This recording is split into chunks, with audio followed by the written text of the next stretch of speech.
Salut, c'est ton Easy et Monsieur Pensée Basket et bienvenue sur une nouvelle vidéo. Alors comme vous l'avez vu au titre et comme vous l'avez vu à la miniature, c'est un top 10 et c'est un top 10 spécial année 2000. Oui, parce que dans les années 2000, j'étais au collège, tu vois, je commençais à kiffer le basket. Mon père en début des années 2000 m'avait acheté la Dreamcast, ensuite dans les milieux des années 2000, il m'a acheté la PS2 et à la fin des années 2000, il m'a acheté la PS3. Et sur chacune de ces consoles, j'ai joué à un jeu de basket. Oui, j'ai un peu raconté ma vie là, oui. Alors vous allez très certainement vous demander, tu t'es basé sur quoi pour faire ce top 10? Je me suis basé sur déjà de 1, l'influence qu'ils ont eu sur moi, je dis bien sur moi, donc les top 10 que je vais avoir ne sera pas le même que le top 10 que Arthur, Pierre ou Jean va avoir. Et ensuite de ça, je me suis basé sur un petit peu l'aura qu'ils ont dégagé sur la NBA et dans le monde du basket en général. Donc voilà, je vais vous faire mon top 10 avec peut-être une ou deux anecdotes par-ci par-là. Sans plus tarder, numéro 10. Numéro 10, on commence avec monsieur Yao Ming. Yao Ming qui a été drafté numéro 1 de la draft en 2002 en provenance de Chine. Alors franchement, quand il a été drafté, il a ouvert deux portes. La porte du paradis, la porte de l'enfer. Pourquoi la porte du paradis? Parce que bien évidemment, commercialement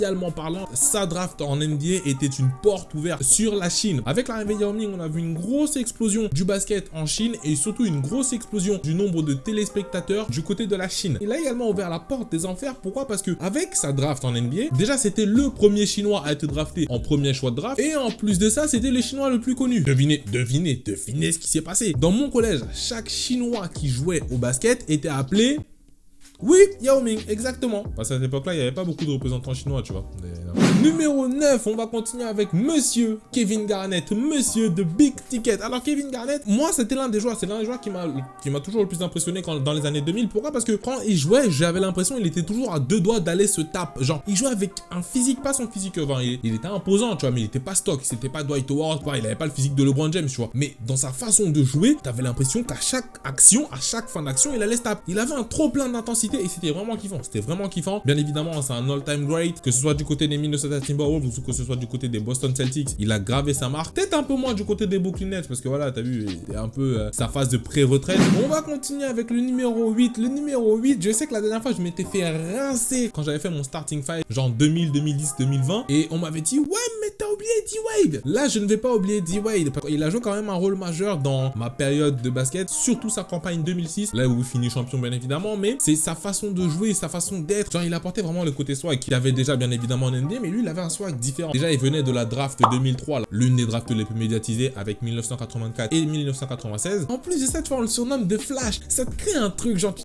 Ah, donc oui, Dwayne Wade est le joueur numéro 8. Comment faire un top 10 des années 2000 sans parler de monsieur de Big Fundamental, sans parler de monsieur Tim Duncan. Monsieur Tim Duncan qui a été drafté numéro 1 en 1997 par les San Antonio Spurs et qui n'a joué que chez les San Antonio Spurs et qui n'a gagné que chez les San Antonio Spurs. Et lui, il a une influence sur moi différente des autres. Mais de tous les autres, lui, il n'était pas flashy. Lui, c'était vraiment genre, il te donnait conscience que tu dois travailler ta base. Si tu as une bonne base, tu peux évoluer encore plus. Je pense que c'est le joueur dans toute cette génération-là qui l'a montré le plus. Il n'était pas dans les crossovers, dans les trucs, machin, chose, etc. Non. Et il jouait précis. J'ai l'impression, la génération 2000, pour ceux qui regardent Naruto, on a connu le groupe légendaire, là, dans Tsunade, Jiraiya et Orochimaru. On a connu Kevin Garnett, Tim Duncan et Dirk Nowitzki. Alors, top. Et il n'y a pas beaucoup de postes 4 qui peuvent se placer au-dessus de. Numéro 6, c'est Tony Parker. À un moment, je voulais le mettre vraiment beaucoup plus haut, mais vous allez voir que le top 5, c'est des gens qui ont influencé énormément, qui m'ont influencé moi et qui ont influencé énormément la NBA. Mais Tony Parker, je pense que c'est la personne qui m'a le plus influencé dans toute mon histoire du basket. Pourquoi? Parce que c'est le Français à qui tu t'identifies en NBA. Tu sais, quand tu commences le basket, tu connais forcément la NBA et tu as des rêves. Tu dis, ouais, moi aussi j'aimerais bien jouer en NBA comme un joueur. Et Tony Parker, pour moi, et je pense que pour beaucoup de personnes, c'était la personne à qui tu t'identifiais. Tony Parker, tu sais, c'est notre étendard. À nous les basketteurs. Pourquoi? Parce qu'à une époque, tout le monde nous appelait Tony Parker. Tu sais, tu passes dans la rue et tu passes avec une balle de basket. Hey, Tony Parker, on voit la balle, tout le monde t'appelait comme ça. Continuons avec le numéro 5 et là, on va rentrer dans le top 5. Voilà, on va rentrer dans les grandes choses, j'ai envie de dire. Monsieur Tracy McGrady. Oui, monsieur Tracy McGrady, je l'ai mis en top 5. Pourquoi? Parce que quand tu es fan de Kobe déjà, tu regardes beaucoup les personnes qui peuvent lui tenir tête. Il n'y en avait pas énormément en 2000. Spoiler alert, Kobe est numéro 1 de cette liste. Revenons à Tracy McGrady. Tracy McGrady, comme je disais, quand tu regardes Kobe, tu regardes les personnes qui peuvent lui tenir tête. Et les duels Tracy McGrady, Kobe, offensivement parlant, c'était de l'art. C'était mind-blowing. Quand il est arrivé au Houston Rockets, on se dirait que ça allait être le nouveau Kobe et Shaq, puisque c'était un nouveau one-two punch. Mais le souvenir qu'on a tous de Tracy McGrady, ce sont ses 13 points en 35 secondes. Ah, ça c'est d'anthologie. Si vous vous avez pas vu, je vais vous mettre un lien en dessous dans la description, vous allez regarder, c'est 35 secondes. Oh là là là là là. La zone. Numéro 4, j'ai décidé de mettre en numéro 4 Shaquille O'Neal. Shaquille O'Neal, c'est le Big Diesel. Shaquille O'Neal, tu sais, pour toi qui grandis dans les années 2000, tu te dis, c'est une superstar. Pourquoi? Parce que le mec, il avait ses jeux vidéo, le mec, il faisait du rap, le mec, il était dans l'une des meilleures équipes de la ligue et très certainement l'une des meilleures équipes all time. Les Lakers 2001, c'était un autre niveau.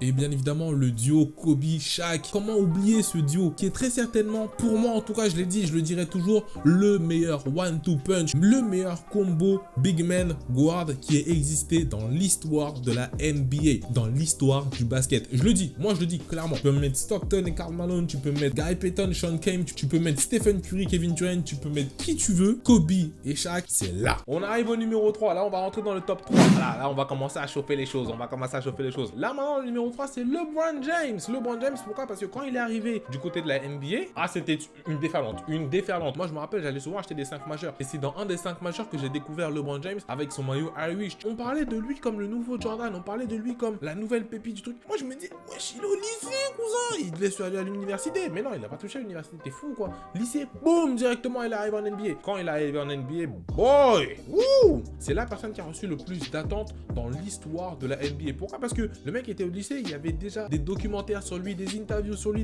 Quand tu vois son background familial, genre il avait pas de père, il a grandi juste avec sa mère, et arrivé là où il est aujourd'hui sans faire de bavure, sans faire de x ou y chose à côté et être dans la position là où il est aujourd'hui, parce que demain le mondial ça va être le basket, je pense que ça va être le deuxième joueur NBA qui va acheter une franchise NBA. Le numéro 2, c'est monsieur Allen Iverson, a.k.a. The Answer, a.k.a. en français la réponse.